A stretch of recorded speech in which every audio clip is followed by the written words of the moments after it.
Okay, आजचा आपला topic आहे केमिकल बॉन्ड. आणि केमिकल बॉन्डमध्ये दोन बॉन्ड येतात. पहिला येतो आयनिक बॉन्ड आणि दुसरा असतो कोव्हलंट बॉन्ड. ओके, आता आयनिक बॉन्ड आणि कोव्हलंट बॉन्डमध्ये पहिले आपण स्टडी करणार आहे आयनिक बॉन्ड. ओके, आता आयनिक बॉन्डमध्ये पहिले आपण एक काम करत एक्झाम्पल घेऊयात आणि एक्झाम्पलच्याच मदतीने आपण पहिलं ते समजून घेऊयात.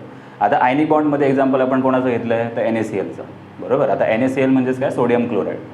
आता हा सोडियमचा एक ॲटम आहे आणि हा क्लोरीनचा एक ॲटम आहे. बरोबर, आता सोडियम आणि क्लोरीन ह्या दोघांची पहिली हिस्ट्री काय आहे ते आपण जरा समजून घेऊयात. ठीक आहे, आता मॉडर्न पिरियडिक टेबलमध्ये जेवढे पण एलिमेंट्स असतात त्या सर्वांनाच काय करायचं असतं, त्यांची ऑक्टेट कंप्लीट करायची असते. आता हे ऑक्टेट म्हणजेच काय आणि ड्युप्लेट म्हणजेच काय ते जरा मी थोडक्यात समजावून सांगतो. ओके, आता ऑक्टेट म्हणजेच काय असतं, ऑक्टेट म्हणजेच काय, to achieve 8 electrons in outer most shell. सगळे एलिमेंट्स काय बोलतात की आम्हाला आमच्या आउटर मोस्ट शेलमध्ये किती इलेक्ट्रॉन पाहिजेत, 8 इलेक्ट्रॉन पाहिजेत. ओके, त्याच हिशेबाने ते काय करतात, इलेक्ट्रॉनची देवाणघेवाण त्यांची चालू असते. सेम तसंच जसं ऑक्टेट आहे तसंच ड्युप्लेट पण आहे. ओके, आणि ड्युप्लेटमध्ये काय असतं की त्यांना 2 इलेक्ट्रॉन कंप्लीट करायचे असतात, म्हणजे 2 इलेक्ट्रॉन त्यांना आउटर मोस्ट शेलमध्ये पाहिजे. मग ह्यांना किती पाहिजेत तर to achieve 2 electrons in outer most shell. Okay, तर ड्युप्लेट कंप्लीट करायचे आणि ऑक्टेट कंप्लीट करायचे. आता हे असं लोक काय करतात, मॉडर्न पिरियडिक टेबलमध्ये जेवढे पण एलिमेंट्स आहे त्या सर्वांना स्टेबल व्हायचं असतं आणि स्टेबल होण्यासाठी सगळ्यांना काय करायचं आहे, त्यांचे ऑक्टेट कंप्लीट करायचे, नाही तर ड्युप्लेट कंप्लीट करायचे.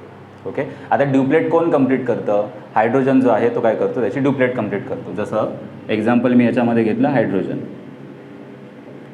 हायड्रोजन जो आहे तो त्याची काय करतो, ड्युप्लेट कंप्लीट करतो, कारण त्याला कोणासारखं बनायचं, हेलियमसारखं बनायचं. मॉडर्न पिरियडिक टेबलमध्ये जेवढे पण नोबल गॅसेस आहेत, आता नोबल गॅसेस कुठले आहेत, जसं हेलियम आहे, निऑन आहे, आर्गॉन आहे, क्रिप्टॉन आहे, झेनॉन आहे आणि रेडॉन आहे. या सर्वांकडे काय आहे, ऑक्टेट कंप्लीट आहे. आणि त्याच्यातल्या त्यात की हेलियम जो आहे तो काय करतो, त्याची ड्युप्लेट कंप्लीट करतो. आणि हे सर्व लोक स्टेबल आहे. बरोबर, मग त्या सगळ्या स्टेबल लोकांसारखंच आपल्याला पण बनायचं आहे, म्हणून सगळे एलिमेंट्स काय करतात, त्यांचे ऑक्टेट किंवा त्यांची ड्युप्लेट कंप्लीट करत असतात.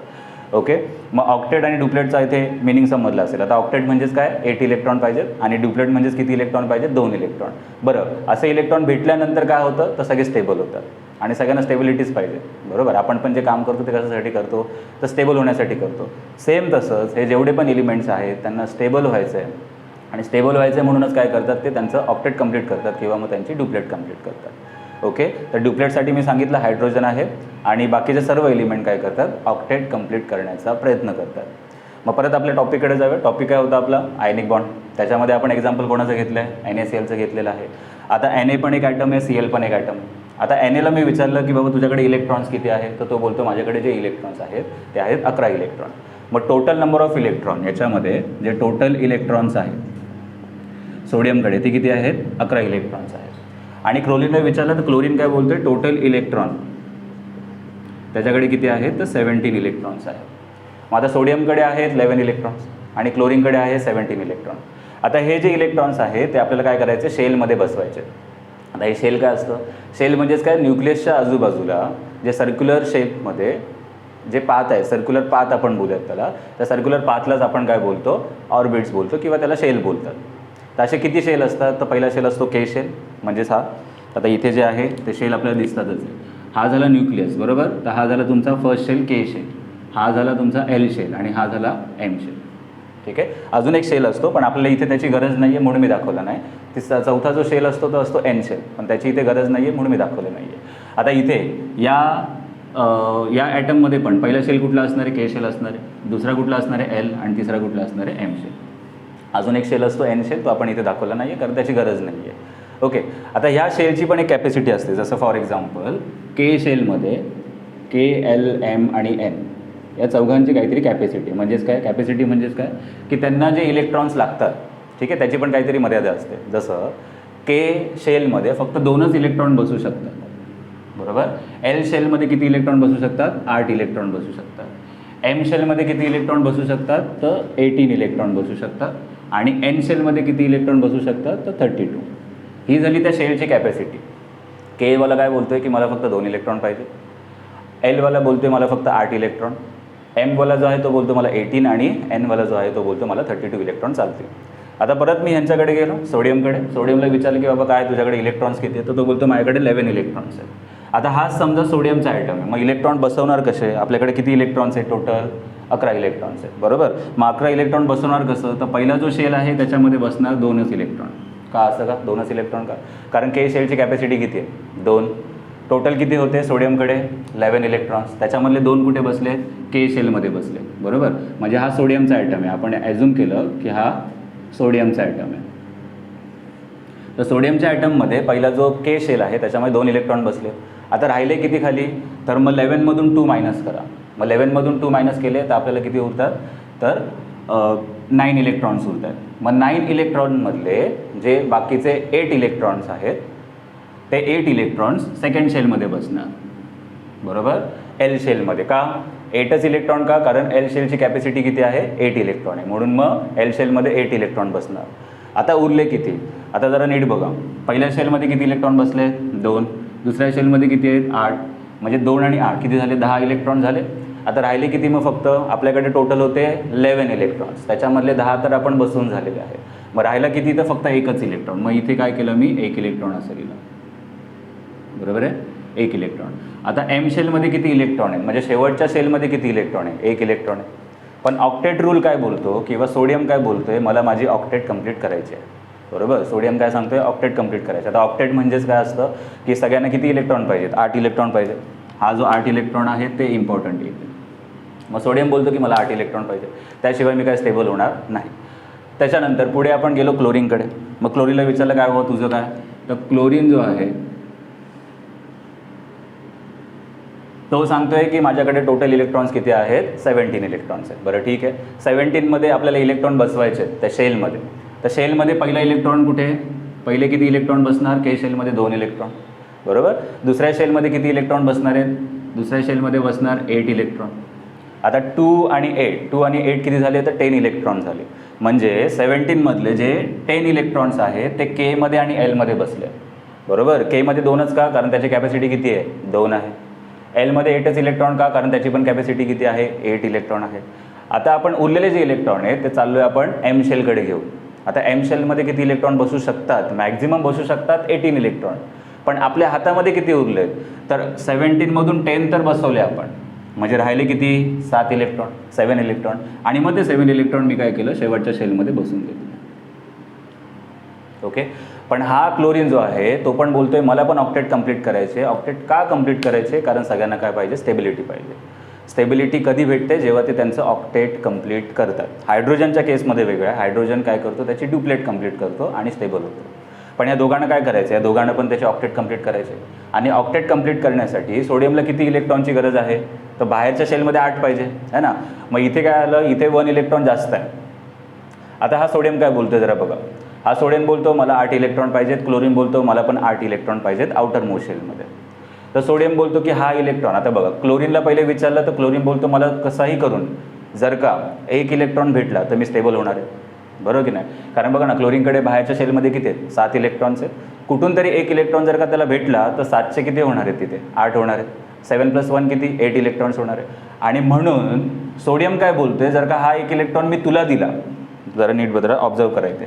1 इलेक्ट्रॉन समजा सोडियमने त्याला देऊन टाकला तर सोडियमकडे इलेक्ट्रॉन किती राहणार? फक्त 2 आणि 8. म्हणजे आत्ता सोडियमचं इलेक्ट्रॉनिक कॉन्फिगरेशन काय होणार आहे? 2 आणि 8. जर का इथे इलेक्ट्रॉनिक कॉन्फिगरेशन आपण लिहिलं तर सोडियमचं पहिलं इलेक्ट्रॉनिक कॉन्फिगरेशन म्हणजे समजलं ना. इलेक्ट्रॉनिक कॉन्फिगरेशन म्हणजेच काय की हे जे आपण आता इलेक्ट्रॉन्स पुट केले शेलमध्ये त्यालाच बोलतात इलेक्ट्रॉनिक कॉन्फिगरेशन. मग सोडियमचं इलेक्ट्रॉनिक कॉन्फिगरेशन पहिलं किती होतं? तर 2, 8, 1. आता याला बाहेरच्या शेलमध्ये म्हणजेच आउटर मोस्ट शेलमध्ये किती इलेक्ट्रॉन पाहिजेत? तर फक्त 8 इलेक्ट्रॉन पाहिजे. मग ह्या एका इलेक्ट्रॉनची गरजच नाही आहे ना त्याला.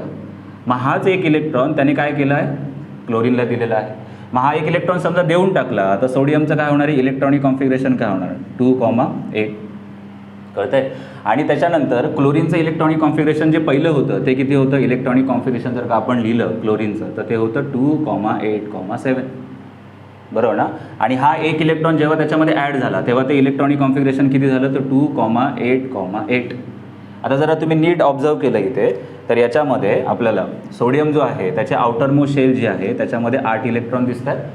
आणि क्लोरीनमध्ये त्याच्या पण आउटर मोस्ट शेलमध्ये किती इलेक्ट्रॉन दिसतात? 8 इलेक्ट्रॉन दिसतात, बरोबर की नाही. म्हणजे दोघांकडे पण आउटर मोस्ट शेलमध्ये किती इलेक्ट्रॉन्स आले? तर 8 इलेक्ट्रॉन्स आले. म्हणजे दोघांची पण काय कंप्लीट झाली, ऑक्टेट कंप्लीट झाली, बरोबर. पण ह्याच्यामध्ये झालं काय, याच्यामध्ये एकाने इलेक्ट्रॉन दिला आहे आणि दुसऱ्याने काय केलं आहे, तो घेतला आहे. हे सगळं होत असताना होतं काय की सोडियमकडे, आता जरा सोडियमकडे आपण बघितलं तर सोडियमकडे काय होणार आहे, सोडियम जो आहे तो काय करतो, एक इलेक्ट्रॉन देतो आहे आणि त्याच्यावर काय होतो, प्लस चार्ज येतो. ओके, कारण त्याने आता किती इलेक्ट्रॉन्स दिलेत, एक इलेक्ट्रॉन दिलं आहे. एक इलेक्ट्रॉन दिला म्हणजे काहीतरी चांगलं काम केलं आहे म्हणून त्याच्याकडे कुठला चार्ज येतो, पॉझिटिव्ह चार्ज येतो. आता एकच इलेक्ट्रॉन दिला आहे म्हणून एकच चार्ज आला, +1, प्लस फक्त एकदा लिहिलं आहे आपण, कारण त्याने एकच इलेक्ट्रॉन दिला. आणि क्लोरीनने काय केलं, क्लोरीनने एक इलेक्ट्रॉन घेतला आहे. आता जो घेणारा माणूस आहे त्याने काय लोन घेतलं आहे कोणाकडून तरी, म्हणजे त्याच्यावर कुठला चार्ज येणार, एक मायनसचा चार्ज येणार आहे. आणि मग CLकडे एक -1चा चार्ज आला आहे, बघा दिसलं इथे. CLकडे कुठला चार्ज आला, एक मायनसचा चार्ज आला.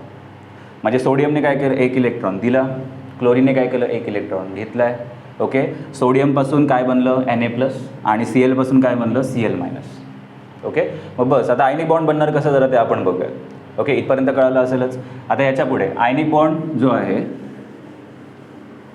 तो बनणार कसा. आता आपल्याकडे काय आहे, Na+ आहे, बरोबर की नाही. आता Na+ कसा तयार झाला, एक इलेक्ट्रॉन देऊन, बरोबर, एक इलेक्ट्रॉन दिला म्हणून Na+ तयार झाला. आणि Cl कसा, Cl- कसा तयार झाला, Clने काय केलं, क्लोरीनने एक इलेक्ट्रॉन घेतला आहे म्हणून Cl- तयार झाला. आता हा पॉझिटिव्ह चार्ज जो पार्टिकल आहे त्याला आपण काय बोलतो, कटायन. याला आपण बोलतो कटायन. हा पॉझिटिव्ह चार्ज जो पार्टिकल तयार झाला. आणि हा जो Cl- आहे हा निगेटिव्हली चार्ज पार्टिकल आहे, त्याला आपण नाव दिलं अनायन, बरोबर. आता पॉझिटिव्ह आणि निगेटिव्हमध्ये तुम्हाला माहितीच आहे, पॉझिटिव्ह आणि निगेटिव्हमध्ये काय असतं, एक फोर्स ऑफ अट्रॅक्शन असतं, बरोबर. आणि त्याच फोर्स ऑफ अट्रॅक्शनला आपण फिजिक्समध्ये आपण त्याला काय बोलतो, इलेक्ट्रोस्टॅटिक फोर्स ऑफ अट्रॅक्शन. हा जो फोर्स ऑफ अट्रॅक्शन आहे त्याला काय बोलतात, इलेक्ट्रोस्टॅटिक फोर्स ऑफ अट्रॅक्शन. आणि हा जो इलेक्ट्रोस्टॅटिक फोर्स ऑफ अट्रॅक्शन आहे त्याच फोर्स ऑफ अट्रॅक्शनला आपण काय बोलतो, आयनिक बॉन्ड. आणि असा तयार होतो तो आयनिक बॉन्ड.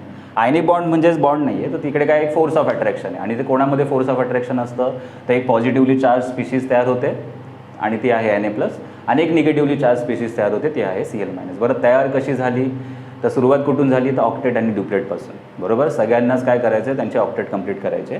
ऑक्टेट म्हणजेच काय असतं, तर त्यांना 8 इलेक्ट्रॉन त्यांच्या आउटरमोस्ट शेलमध्ये कसंही करून पाहिजे.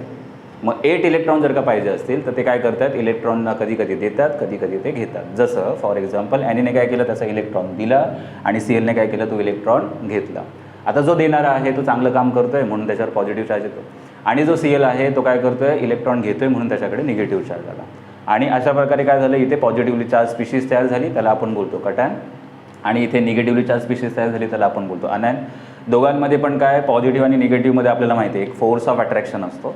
आणि त्या फोर्स ऑफ अट्रॅक्शनला इलेक्ट्रोस्टॅटिक फोर्स ऑफ अट्रॅक्शन बोलतात. पण हा जो फोर्स ऑफ अट्रॅक्शन आहे त्यालाच आपण काय बोलतो आहे, आयनिक बॉन्ड. ओके, आता ह्याच्या पुढचा जो टॉपिक आहे, ओके, आयनिक बॉन्ड पूर्णपणे कळालेला असेल. आता याच्या पुढचा पण हा जो फोर्स ऑफ अट्रॅक्शन आहे त्यालाच आपण काय बोलतो आहे, आयनिक बॉन्ड. ओके, पण त्याच्या अगोदर आयनिक बॉन्डची एक डेफिनेशन आपण तयार करूया. आता आयनिक बॉन्डची डेफिनेशन काय असणार, आयनिक बॉन्डची डेफिनेशन जर आता समजलेलंच आहे आपल्याला की आयनिक बॉन्ड म्हणजेच काय, it is the force of attraction, है ना. मग आयनिक बॉन्डची जी डेफिनेशन आहे ती डेफिनेशन काय असणार आहे, okay, the bond which is form